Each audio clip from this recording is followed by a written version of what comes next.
जय श्री कृष्णा। मेरे बाल कृष्ण चैनल में आपका स्वागत है। श्री कृष्ण गोविंद हरे मुरारी, हे नाथ नारायण वासुदेव।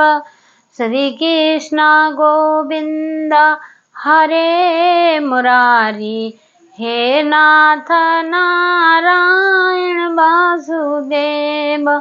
गोविंद बोलो हरि गोपाल बोलो, राधा रमण हरि गोविंद बोलो।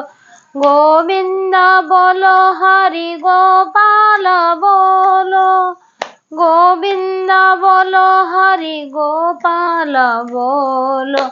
राधा रमण हरि गोविंद बोलो। गोविंद बोलो हरि गोपाल बोलो, राधा रमण हरि गोविंद बोलो। जय श्री कृष्णा। अभी था 5,500 पहले था की बात नहीं है। अभी भी एहसास वृंदावन में, गोकुल में, द्वारिका में, जहाँ जहाँ भगवान थे, वृंदावन में तो खास करके अभी बिल्कुल वही एहसास है। वही सारे होने वालों के लिए, जिनके लिए चमत्कार कर रहे हैं, अभी भी ठाकुर जी सबका चमत्कार कर रहे हैं। एक बार लखनऊ से दिल्ली आ रहे थे अकबर ने बोला उनको, रस खान को, तुम जाके दिल्ली जाओ। दिल्ली जाओ बोला। दिल्ली जाओ तो सही, पर रास्ते में वृंदावन पड़ेगा। वृंदावन में रुकना नहीं है, तुम्हें सीधे जाना है। वृंदावन में सुना है कि एक बालक है, वैसे टेढ़ी टांग करके बैठता है, सांवला सा बालक है और मोटी मोटी आंखें हैं उसके, खूब सज धज के बैठा रहता है। वो हंसता बता, मोती जैसे उसकी दांत है, तो वो हंसता है तो लोग वहीं पे उन लोगों का पीछा कर लेता है, पीछा छोड़ता नहीं है। और बोला, रसखान ने सोचा भाई अकबर ने तो बोल दिया है कि उधर से मत जाना, वहां रुकना मत, बिल्कुल किसी की मत में, कोई भी दिखे तुम्हें सीधा जाना, वृंदावन में मत। और वो रात भर ये सोचे कि भाई वृंदावन के रास्ते में वृंदावन पड़ेगा। वो बच्चा जो है कि वो अपना बना लेता है, सबको वहीं रोक देता है। अब कैसा बच्चा होगा, किसका बच्चा होगा, कैसे रोकता होगा, कैसा क्या ऐसा करता होगा जो कि लोगों को अपने उसमें ले लेता होगा, कैसे करता होगा। सोचते सोचते सोचते सोचते आया भाई। अब जैसे वृंदावन पहुंचे तो उसे बोला कि भाई, ड्राइवर को बोला कि भाई वृंदावन पहुंच गए। बोला कि हाँ वृंदावन ही है, ये वृंदावन में आए। बाद में तो बहुत बड़ी रस खान की इतने दीवाने हो गए थे। रस खान वो चरण पादुका लेकर आया, कहाँ मिलेंगे श्याम, ये उसी में पक गया हुआ है उन्होंने। तो रस खान बाद में तो इतने दीवाने हो गए थे, इतने दीवाने हो गए थे, ढूंढते फिर रहे थे कि भाई एक बालक था, उसके पैर में चप्पल नहीं था, उसके पैर में फोड़े छाले हो रखे थे, तो मैं चप्पल उसके नाप के लेके आया हूँ, कहाँ है। बाद में तो बहुत ढूंढा, बाद में बहुत दीवाने हो गए थे। पहले पहले तो अकबर ने जब बोला था कि भाई वृंदावन पड़ेगा, वहां से तुम सीधा निकल जाना, रुकना मत, फिर भी वो बालक जैसे आ रहे थे वृंदावन, जैसे छोड़ के आ रहे थे, आधे रास्ते में फिर भी आगे आके मुस्कुरा के हंसने, जैसे उसने हंस दिया तो ऐसे वो अचेत हो गए, मूर्छित होके गिर गए। रस खान उठा के गाड़ी में डाल के कैसे न कैसे दिल्ली ले आए। दिल्ली ले आने के बाद जो अकबर की बेगम साहिब, जो अकबर की बेगम थी उन्होंने उनको सारी कहानी बताई। जब बेगम तो उन्होंने कहानी सारी बताई कि ऐसे ऐसे हुआ, ये हुआ मेरे साथ। ताज बेगम को बता दी सारी बातें। तो ताज बेगम ने सोचा कि ताज बेगम है तो ये लोग मुस्लिम है, तो कैसे इनका जैसे प्रेम जागाया, उनकी बातें सुनी, या वो भी ऐसे ही रस खान भी ऐसे दीवाने हो गए थे इनके। तो ताज बेगम ने सोचा कि भाई मैं जाऊंगी, ये बेहोश हो गया तो कोई न कोई बात होगी तो मैं जाऊंगी। जैसे वृंदावन गई, ताज बेगम भी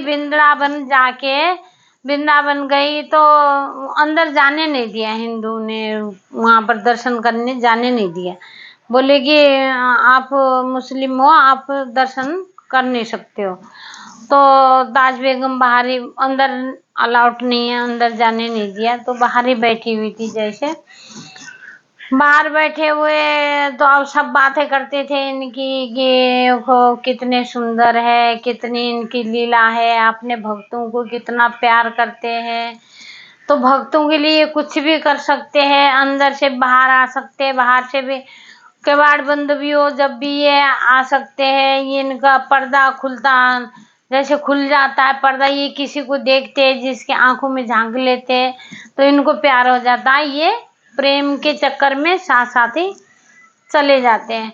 बड़ी उनकी चर्चा, बड़ी बातें करने लगे। ताज बेगम सुनती रह गई। ताज बेगम ने कहा कि कैसे फिर ताज बेगम तो क्या करती थी, बाहर ही पड़ी रहती थी। चलो मैं नहीं जा सकती तो कोई बात नहीं, वो तो आ सकते हैं बाहर, कभी तो आएंगे।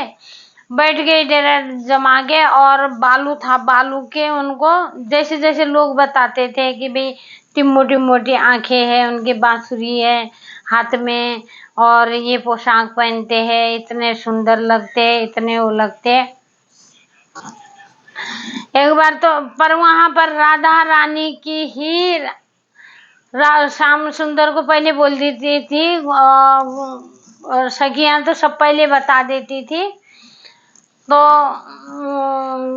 गोपी बोलती थी कि श्याम सुंदर लुकुम छुपा खेलते थे, ये राधा रानी और बालकिशन छुकुम छुपा खेलते थे। तो बोलते थे राधा रानी को, उस सारे सखियां बोल देती थी, तुम जीतने के इरादे से तो आना भी मत, जीत नहीं सकते तुम, और हारने के इरादे आना, और तुम्हें जीतने के उससे आओगे तो बहुत नुकसान होगा, क्योंकि हमारी राधा रानी के अलावा यहाँ किसी की भी जीतनी है। वो ये राधा रानी जो चाहेंगी वहां पे वही होगा। जैसे राधा का नाम लेंगे तो श्याम मिलेंगे, श्याम का नाम लेंगे तो राधा रानी मिलेंगी। तो इनका ये फिर ये ताज बेगम बैठी रही, जैसे बालू का बनाया, बालू का बिल्कुल ठाकुर जी बन गए, छोटे से ठाकुर जी से, लंबी लंबी नाक, मोटी मोटी आंखें, पतले पतले होंठ, उनको श्रृंगार, बालू को श्रृंगार करने, ऐसे लग रहा था बालू को श्रृंगार करेंगे, बालू के ठाकुर जी बना दिया उसने, ताज बेगम ने। तो बोले कि भाई ये ठीक है, चलो हमने मंदिर में दर्शन नहीं करने दिए। बाद में पब्लिक को सबने देखा कि भाई वो तो बहुत ज्यादा दीवानी हुई है, तो उनका देखा कि कान्हा जी बना रखा उन्होंने, बालू के श्रृंगार करके ऐसे तैयार करके बना रखा। वह रेत में बैठी हुई है, बड़ी गर्मियों में, इतनी गर्मी पड़ी हुई थी, इतनी ठंडी, इतनी बारिश, कुछ भी हो उनके लिए गर्मी का भी एहसास नहीं हो रहा था, बारिश का भी एहसास नहीं हो रहा था, किसी चीज का भी उन्हें एहसास नहीं हो रहा था। तो अब क्या, अब भैया वो तो होना ही है। अब ठाकुर जी को तो सब पता है कि भाई कौन, वो तो प्रेम के बुके, भाव के बुके, वो कुछ नहीं देखते कि भाई ये क्या है क्या नहीं है। हाँ जरूर है कि उनको उनसे रिश्ता बनाना जरूरी है, उनसे कोई रिश्ता एक जोड़ के, चाहे पुत्र बना लो, चाहे कुछ भी बना लो, उनको रिश्ता बना लो, उसके बाद वो पूरा साथ देते, पूरा निभाते, पूरी श्रद्धा पूर्वक अपना जिस रूप में उनको देखना चाहो उसी रूप का वो पालन करते हैं। पुत्र रूप में ले आओगे, सेवा करोगे, तो बेटे बन के, पुत्र ही बन के वो सब फर्ज निभाते हैं। इनकी बहुत बड़ी महिमा है, इनका बहुत बड़ा रोल है इनके। ये मन के अंदर के भाव को देखते हैं, ये मन का सब कुछ पढ़ते हैं, सब कुछ जानते हैं। इनको कुछ खाने का मन करे तो भाव आ जाता है अंदर से, एकदम से लगता है कि भाई आज ठाकुर जी को ये चीजें खानी है। पोशाक कौन सी पहननी है वो भी ये बता देते हैं, हर चीज को इनको बता देते हैं। तो ताज बेगम ने बस देखा कि भाई अब मुझे तो मिलने नहीं देने जा रहे, तो मैं क्या करूं, अब बाहर ही तड़प रही, बाहर ही। अकबर ने भी बोला कि भाई अकबर बुला रहे, सब बुला रहे, नहीं गई। ताज बेगम बोली कोई बात नहीं, मैं मुस्लिम हूँ, ये वाला मेरा प्राण चले जाए, मेरा प्राण त्याग करके मैं दूसरी दिव्य रूप लेके मैं आपको देखना चाहती हूँ, मैं आपके लिए मैं प्राण त्यागूंगी। तो उनके जो है कि ताज बेगम की समाधि जो है ना, वो भी ये वृंदावन में बनी हुई है। उनकी समाधि वहीं बनी है। मुस्लिम है वो, कोई बात नहीं, फिर भी हिंदू के लिए, फिर भी उनको इतना प्यार हुआ, इतना उनसे कान्हा जी से इतना लगा हुआ। जय श्री कृष्णा, जय श्री कृष्णा।